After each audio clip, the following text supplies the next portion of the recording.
The most important aspect of playing the timpani is tuning. If the drums aren't properly tuned, every note you play is wrong. Today, I will talk through a systematic process for tuning the timpani and lay out some problems to be aware of. First, let me warn you that it can sometimes be difficult to hear pitch on the timpani. The range of the drums is relatively low, outside many people's vocal range, and old, out-of-tune heads can cause problems with clarity. The better that you can keep your drums well maintained and in range, the easier time your students will have tuning the drums. The first step in the tuning process is to place the pedal in its lowest position. On balanced action drums, this means that the heel will be towards the ground with the toes pointing upward. This can be a little confusing for some because we use the opposite motion to push down pedals in our cars. You can always lightly tap the drum to quickly make sure you're all the way down if need be. Now, with the pedal all the way down, we need to determine what pitch we want to tune. Unless you have perfect pitch, you'll need to get a reference. The best option for a reference pitch is a tuning fork. This will allow you to hear a precise pitch at the low volume necessary when tuning during a concert. A fully chromatic pitch pipe or an electronic tuner that plays each pitch can also be good options as long as they're not too loud. As tempting as it may be, I would avoid using a keyboard percussion instrument as a pitch reference for tuning the timpani. Keyboard percussion instruments are very often tuned to A442 instead of A440, and they commonly go out of tune. Teach your students to use one of the other, more consistent pitch sources when tuning the timpani.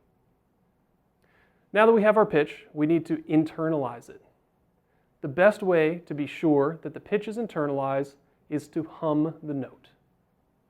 Hum in whatever octave you can, just be sure you really hear the note you are tuning. Next, it's important to lower your head to the drum. This will place your ear directly in line with the drum head. The fundamental pitch of the drum can be heard the clearest coming sideways out of the head. Instead of getting into the physics of how timpani produce sound, I'd recommend that you just go try it. Play the drum while standing and slowly lower your head to the height of the drum. You will immediately understand what I'm talking about here.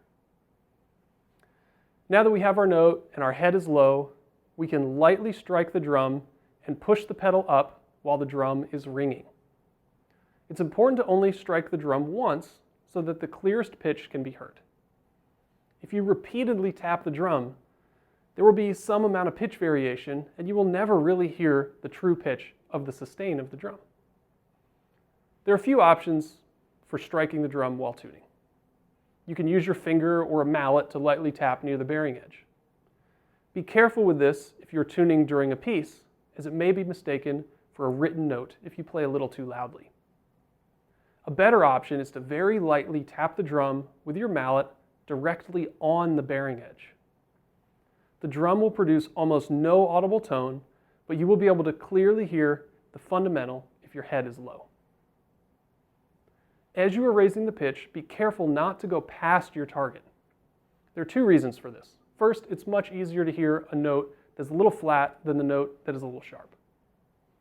Second, there's a tendency for the pitch to slip slightly if we have just loosened the head. If you go over your target pitch, the best option is to drop the pedal back down and move back up to the correct note. So, to review, lower the pedal, get a reference pitch, hum the note, lower your head, strike the drum once, and gliss up to the note. If you go over, lower the pedal and try again. When you see a student struggling to find the correct pitch on a timpano, the problem is usually that they haven't internalized the pitch. Be sure that you encourage your students to hum the notes as they are tuning. This will develop their ears and help them tune to the right pitches. Once this process is practiced and internalized, tuning can happen very quickly. It really shouldn't take more than a few seconds to tune 4 drums by ear for an advanced student. One mechanism on the drum that can assist with tuning is the gauge. These indicators have a needle that moves with the pedal, and markers can be set to delineate where each pitch is found based on the location of the needle. Gauges are only as good as the person who sets them up. Timpani constantly shift their tuning based on the weather, how much they're played, or if a student ran one into the door during their setup. Each time I play timpani at a rehearsal or concert, I spend most of my setup time resetting the timpani gauges to mark the pitches that I know I will need for that rehearsal. This then gives me a starting point for the day. Throughout rehearsal, I will constantly be making minor adjustments based on what I'm hearing. The gauge is there so that I can have a baseline idea of where the pitch will be when the pedal is located in a particular position. Gauges can also help with rapid tuning changes. Most of the time, composers either stick with the same pitches throughout a piece or give ample time for timpanists to retune. But sometimes we're not afforded that luxury. In advanced literature, and especially in arrangements of movie scores, many different pitches are needed. Utilizing the gauges can give even a beginning timpanist a fighting chance to play in tune through these rapid tuning changes. Remember, your ears need to be your final guide, but don't be afraid to use the gauges to assist when time is short. Lastly for today, I'd like to talk about instrument care. Like most large percussion instruments, timpani are expensive. A set of timpani may even be the most expensive instrument you have in your program's inventory. Caring for the drums is important to maintain their life.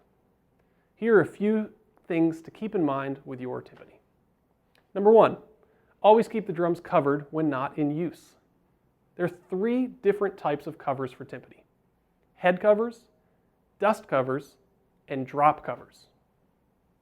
Head covers are usually cardboard or wood discs that are placed directly on top of the heads. Dust covers protect the head as well as the upper section of the drum that is most likely to be bumped. Drop covers cover the drums almost to the floor to protect the entire bowl and tuning mechanism. Best practice is to utilize both head covers and drop covers. With only a drop cover, the heads can still be damaged if something is placed on top of the drum. The combination of dust cover and head cover is acceptable, but care should be taken around the drums. Do not use only a head cover, as this offers no protection to the machinery of the drum. Number 2, never lift the drums by the counter hoop. The counter hoops on the timpani are large and can easily be bent. Once bent, a counter hoop needs to be replaced. Also, when lifting by the counter hoop, the entire weight of the drum is being held only by the lugs. This can possibly cause cracking or breaking. When lifting the drums, always have help and hold by the support braces. Number 3, do not slide the timpani across a room. Most timpani have 2 wheels that are located opposite the pedal. Take care to tilt the drum onto its wheels from the pedal side and waddle it to its desired location. Remember to lift by the support braces, not the counter hoop.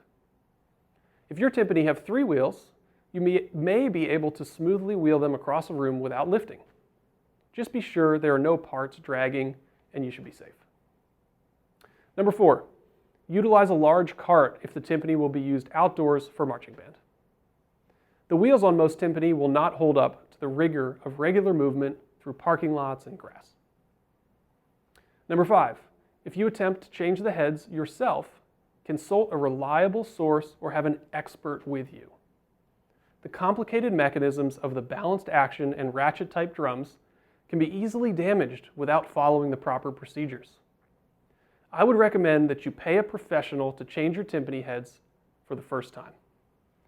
If you would like to learn more, the book Teaching Percussion by Gary Cook includes detailed instructions for head changes. Be aware that Cook gives general information about changing timpani heads that's not specific to any one model, manufacturer, or tuning mechanism. Well, that's all I have for today. Go now and practice tuning some timpani. Start with a pitch in the middle of a drum's range, then try to tune a few higher and a few lower notes. Remember that improvement will come through practice, just as with any other skill. Good luck!